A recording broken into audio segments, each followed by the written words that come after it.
Hey everyone, we want to look at problems and scenarios solving for angular momentum and collisions with examples like this, where you have, say, a ball of clay flying in, hitting a rod that's pivoting about its end point, and the main goal in a problem like this might be how high does that bar actually rise.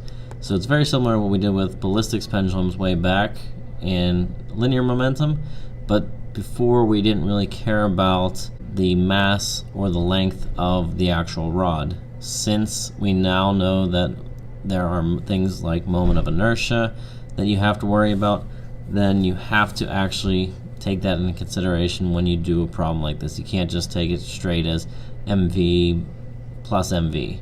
We have to look at the angular momentum before and after. So let me give you some initial conditions and variables that we use here. Types of problems are known as pivot putty problems. So here's our scenario. The clay has a half a kilogram of clay. The rod is 0.7 kilograms. The distance, that x there, is the distance down from the pivot where the clay actually hits. And the whole length of the rod is 1.5 meters. The initial velocity of the clay coming in is about 5 meters per second. So around 11 miles an hour is the toss of that clay. So when it hits, it's going to hit and stick. The rod's going to move up here. The clay will be stuck to the side of it, and the goal will be how high does this go, or what angle does it make the vertical, so that we can figure out where that rod would stop. So when we do a problem like this, you want to look at what's happening initially. Initially, that ball of clay is moving, and it's going to hit at a distance of x on the rod. So we definitely know that the clay has momentum, but it also has angular momentum because we're going to pivot from about this top point here. And since we're going to pivot from up there, we know that we are a distance away, and we can say that our initial angular momentum is r cross p for the clay, or x multiplied by mv, since they're at 90 degrees to each other. Afterwards, after the collision, we know the rod's going to start to rotate. It's going to rotate up in this direction. The clay is now going to be stuck to the side. So if we want to solve for the angular momentum afterwards, the angular momentum after is going to be, the angular momentum afterwards is going to be I omega for the rod and mv times x again for the straight line momentum of the clay. But the clay now is going to be pivoting around, so we can actually swap out the straight line velocity for rotational velocity. So you're going to get m omega times r times x, and r is the distance from the pivot to that clay, which actually is x again. So we can actually, instead of doing r times x, we can write x squared. M omega x squared is the angular momentum for the clay, and I omega is the angular momentum of the rod. So from that, we can solve for the speed of that rod after the collision. Now, why do we want to do that? Well, we want to do that because after it is moving, it's going to rise to a certain height. Once the collision's over, don't conserve momentum anymore. Momentum conservation helps in collisions, but now we're moving, so let's conserve energy. So there's the clay down here, and it's going to be swinging up to its highest point, so we know it's got to be kinetic energy. And when it reaches its highest point, at some angle, it's going to have gravitational energy. So let's conserve energy at the top and the bottom. So at the bottom here, the clay has our straight line energy, so it's going to have 1/2 mv squared for the energy of the clay. The rod's also going to be moving, so it's going to be 1/2 I omega squared for the energy in the rod. When it reaches its highest point, we're going to have gravitational energy in the form of mgh for both the clay and the rod. So when we've got those things going for us, we want to simplify this and make it a little bit easier to solve for these heights and for these lengths. So let's look at the kinetic energy here. We know that, again, straight line velocity can translate into rotational velocity, and we can substitute out velocity for omega r, and if you look now, I now have an omega squared and an omega squared on my kinetic energy side. These omegas are the starting omega once the clay hits the rod. So that is the final angular velocity from our problem before. This final velocity becomes the initial velocity in our energy conservation. So when we go ahead and write that, we can write a whole long equation for the total kinetic energy at the bottom. So I've combined the moments there and multiplied them by their common angular velocity after the collision. Let's look at the gravitational energy side.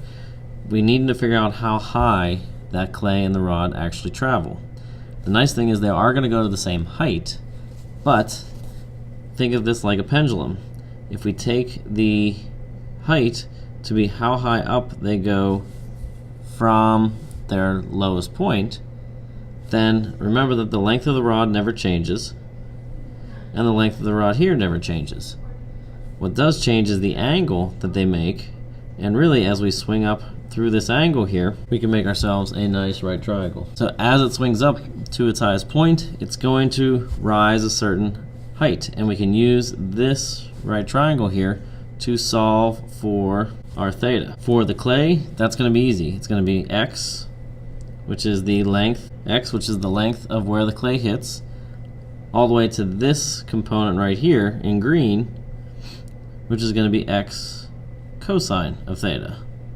So the height of the clay is going to be x minus x cosine. What about the rod? We want the height for the rod. I'm going to focus on the center of mass of the rod.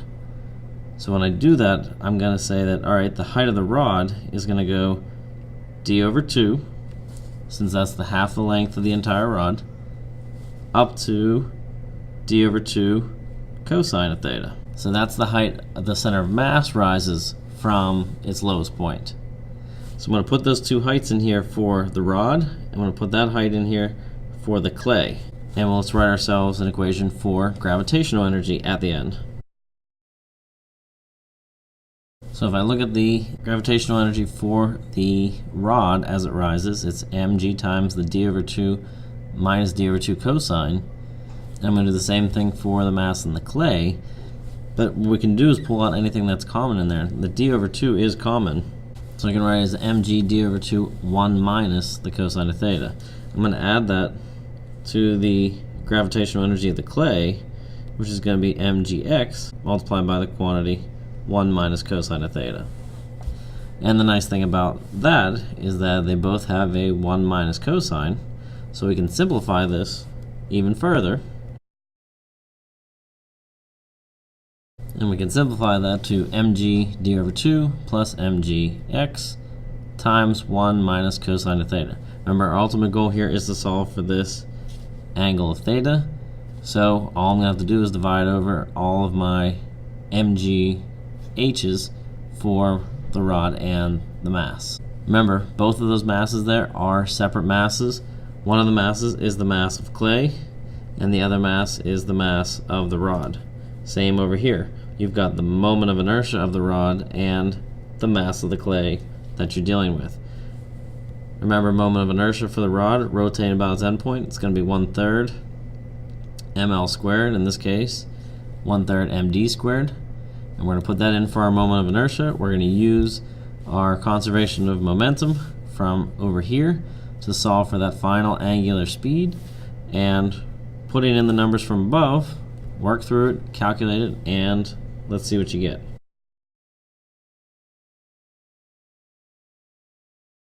So if you do all your numbers right, you should get negative cosine equals negative 0.735.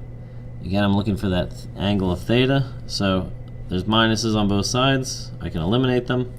I want to get cosine by, or theta by itself, so inverse cosine of what we have above, and doing all your calculations, you should end up with about 42 degrees. So the rod will make 42 degrees of height after it has left after the clay has run into it and gone up to its highest point. Now there's many different versions of how this can be set up. We could have a problem where you have a rod and a ball on a string. The rod is located at its highest point. It's going to swing down and slam into the ball, and once it hits the ball, the collision happens, and either the rod could stop, or maybe it's like the clay problem again. They hit and they stick and they go off as one. So in dealing with a problem here, what I would do is conserve energy to figure out the speed of that bar as it comes down. When you get to the collision part, that's when you want to conserve angular momentum. So RMV or I omega, whatever you have. And once you have the collision complete, you want to conserve energy again for after the swing.